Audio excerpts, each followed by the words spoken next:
लगे न जाई दोबारा रे।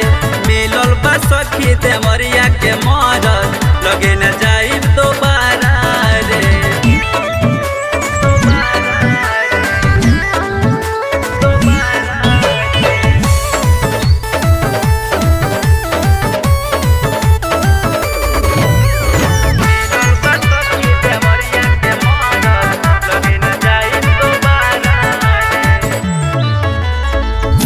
बरिस के बाली उमिर जा बनी अभियान जा। पिया बापा तोर करे नया तोर करे बड़ी परेशान। अरे बड़ा कसाई रे 16 बरिस के बाली उमिर जा बनी अभियान जा। पिया बापा तोर करे नया तोर करे बड़ी परेशान।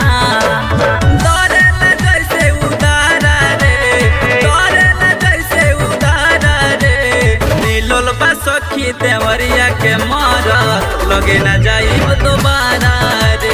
मिलल बा सखी देवरिया के मरद लगे न जाइब दोबारा रे। लगे न जाइब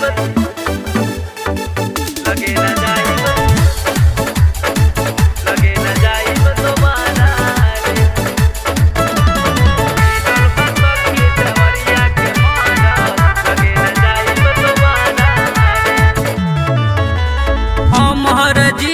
यशवंत के बाद कहल भइल करेला रगरी बथेला सगरी मारे सखी का चक्कर। अरे पूरा मोय देह नाश कर देलस।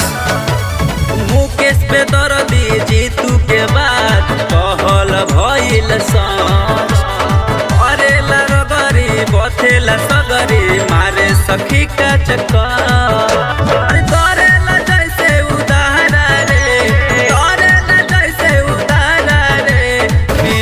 सखी देवरिया के मरद लगे न जाइब दोबारा रे। मिलल बा सखी